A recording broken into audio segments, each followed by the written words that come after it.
So now Washington loves to tell us that Medicare for All is never going to happen. It's a pipe dream. It'll never work. It's not going to get enough support among the people, among moderates, among Republicans. It's expensive. It's a pipe. It's socialism. How could we ever try to put forward a policy as Democrats that's socialism? I mean, we could never do that. In fact, Politico on Tuesday tweeted this out. They said, staying out of the single-payer debate, party strategists say, could help Democrats in the general election. And that's, of course, a piece where basically they go and not only slam progressives, but they also slam Medicare for All. Because, of course, single-payer, it's just not possible. People would never, ever vote for that. So the message is, don't ever run for it. Don't ever run on it.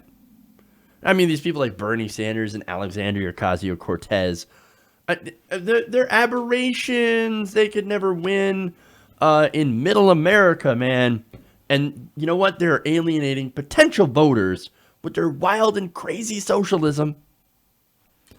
Well, I've got a poll here that might actually surprise people. Now, and also probably won't surprise some of you or many of you.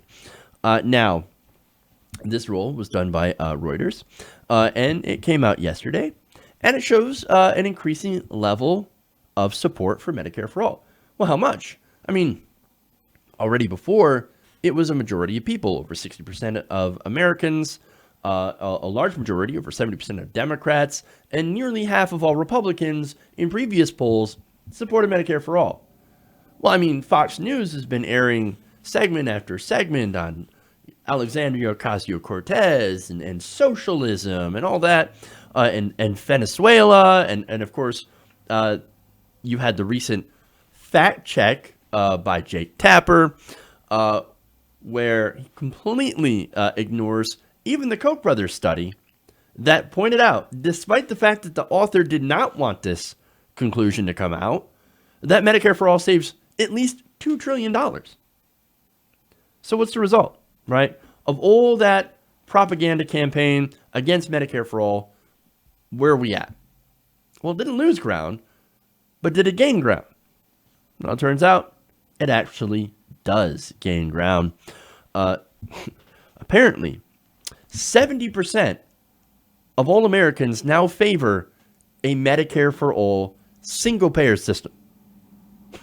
Now, that includes nearly 85% of Democrats, so that went way up, and now a full 52% of Republicans.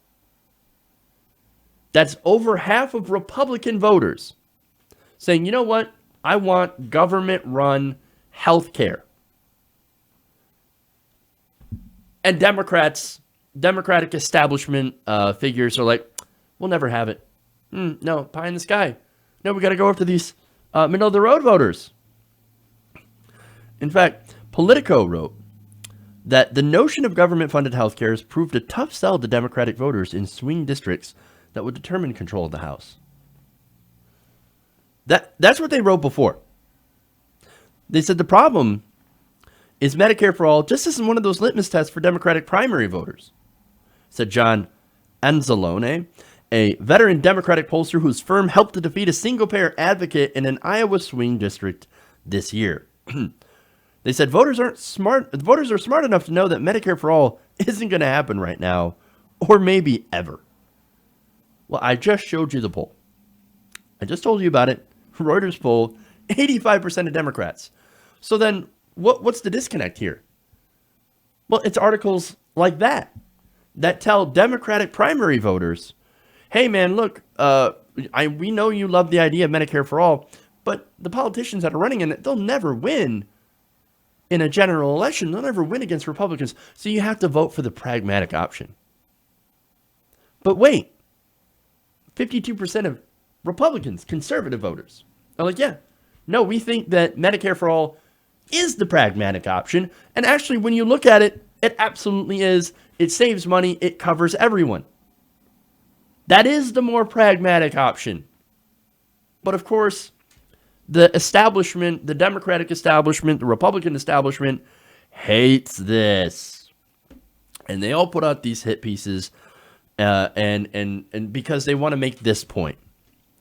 They said, staying out of the single-payer debate, party strategists say, could help Democrats in the general election when they'll have to appeal to moderates skeptical of government-run health care. But wait a minute. Where is this moderate voter? The person that's skeptical of government-run health care. Again, you guys know the numbers. And it's been constantly, support has been increasing. So where is that moderate voter? They don't exist.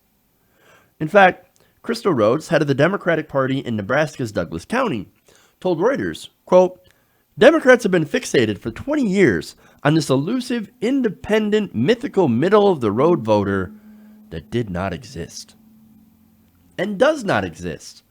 And yet, they continue to try to appeal to that kind of voter. It's insanity, and it's a recipe to lose. And furthermore, and I love this quote from Crystal. She says, quote, we're going to try bold ideas. You know why? Because that's what being progressive is. We actually take bold ideas that work, and we try to implement them. Now, Democrats have forgotten how to be bold, or at least most of them, unfortunately, and I'm talking about the politicians in office, most of them are paid not to be bold, not to rock the boat. These pollsters, these strategists, and these consultants, they all tell them, when you try to run for office, well, number one, the first question is, how much money can you raise? Here's this astronomical amount of money that you need to raise in order to even run for these seats. And then they tell them, well, you have to be conservative. You have to equivocate. You can't be bold. You can't be progressive. No, you've got to pander to the right wing. It's funny. They always say you can't go too far to the left. And there are constant pieces from, again, establishment, Washington Post, Politico saying, better watch out. You can't go too far to the left. How come nobody ever tells Republicans, you're going too far to the right? You never have a conservative publication that says, you're going too far right wing. No, they continue to go further and further right. But, and it's funny, you also never see Republican or conservative publications say things like, no, what you have to do is you have to hit the middle to appeal to Democratic voters. No, they never do that. They never do that because, look, Republicans, they know their base and they fear their base. Whereas Democrats, unfortunately, loathe their base. They loathe progressives. They hate progressives. Look, and why do they hate progressives? Well, it's not just because we push them to do the right thing, but also we would basically end the payday from corporations, which is why they say no to the left, to progressives, and they say yes to big corporations, and they want to run to this mythical center.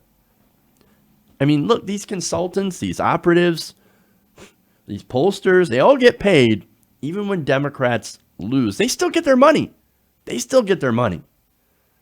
And that leadership, the so-called leadership that we have in Washington among Democrats, continues to take more corporate money and not be progressive. You know the number one thing Nancy Pelosi is good at? She raises a ton of money from Wall Street for the Democratic Party. That's why she's the minority leader. And of course, that's also why she's the minority leader. Because the Democratic Party can't win elections when we run on, well, hey, we're not those guys. They really suck, but we suck kind of less. We're going to give you half-baked reform. We're going to take a Heritage Foundation idea and we're going to adopt it as our party position. We're going to take a private market insurance, and we're going to adopt that as our idea. And it's going to be great. Well, it's not working out great for the American people. Yes, it has helped millions, and was better than the system before, but that it is a Band-Aid. As Ron Placone always says, it's like a Band-Aid on a broken arm. And you can't do that. But anyway, here's the thing. They purposely do not run on popular progressive policy. Why? It's because, for example, on Medicare for All, Democrats get funded by health insurance companies. And they get funded to tell you that you cannot have what the rest of the modern world has. And that is guaranteed health care. They get paid to tell you it's a pipe dream. It's unicorns. It's ponies. Never going to happen. Don't even try. And don't you try to vote for progressives, because we're a center-right country. And if you try to vote for progressives in primaries, then you're going to lose to the monstrous Republicans. And unfortunately, too many Democratic voters have fallen into that trap. Even though you've seen the vast, vast majority of Democratic voters believe in progressive principles, but too many of them get scared into voting for centrist milquetoast candidates. Why is that? It's because we've internalized the right-wing narrative that progressives cannot win.